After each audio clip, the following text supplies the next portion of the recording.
In this season of giving, are you also making yourself a target for taking?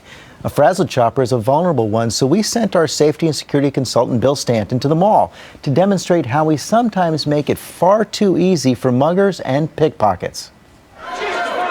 This time of year, we often carry more money in packages than usual. That means it's even more important to pay attention. It's really being aware of your surroundings. And avoid distractions. There are people out there that will take advantage of people. It's unfortunate, but it does happen. Our safety and security consultant, Bill Stanton, shows us how easy it can be. He plays the role of the thief in 4 shopping scenarios. Julia Frisoli agreed to help us, and in our first scenario, she's distracted by her phone. She puts her bags down to answer, and in a fraction of a second, Bill swipes one of her packages. Then one of our interns, Grace, becomes Bill's accomplice. Watch as she pretends to be busy texting and bumps right into Julia. At that very moment, Bill digs into her bag and steals her wallet. Take a look again. It can happen so fast. She hit me hard enough that I was distracted enough for you to put your hand in my bag. And you never felt it. It really disturbs me that can happen to me. I didn't feel a thing. In our next scenario, one of our producers is distracted while sitting next to her packages, looking at a receipt. A perfect time for Bill to swoop in. Yeah, I'm here at by the store. This time he talks on the phone while using his coat to cover her bag. All right, I'll come meet you. I'm on my way.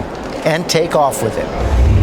Finally, one of our interns, Liz, and her friend Dan take a stroll down the street and stop at a sidewalk kiosk. While Dan helps Liz with her hat, he puts their bags down. Bill takes the opportunity to move in and then quickly disappear with one of their bags. Bill says by the time shoppers notice they've been robbed, a thief is long gone. And Bill Stanton joins us now. Of course, you took the Tiffany bag. Absolutely. So, you know, what's amazing about this, of course, our interns, our producers were all in on this. The actress was in on it. But you did this in broad daylight. No one ever said a thing. Well, that's a good observation by you, but not the shoppers. It's interesting to note that people don't mind their own stuff, their own packages, let alone they're not going to be watching out for someone else. And you also point out that people often don't realize that their body language can really give some clues to potential thieves. That's absolutely right. It's all about what you're putting out to the universe.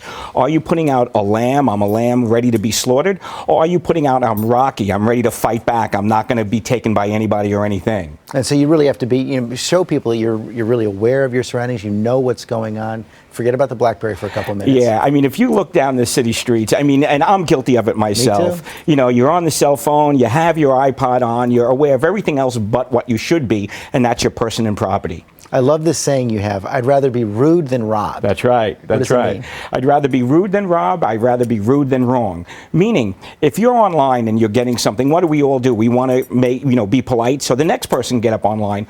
Well, guess what? Count your money. Put it in your wallet and put your wallet in your bag or your jacket. Secure it before you turn around. So be slightly rude if someone bumps into you. And you may be a victim of being pickpocketed. But what do? Oh, I'm sorry, excuse me. And in the meantime, you're getting your pocket picked. Check first. Absolutely. And do the same thing at the ATM.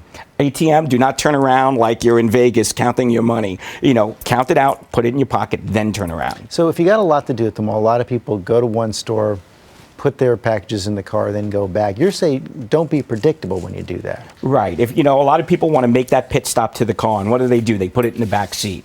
Well, guess what? Don't put it in the back seat, put it in the trunk, and take that 5 minutes extra out of your life, pull it out of that slot. So if you're in 2F, go up to 4B. So if the bad guys are watching, they're not going to follow you up. They're going to wait for the other lamb to slaughter. Okay, Bill Stanton, thanks very much. Great tips. You were fast. What?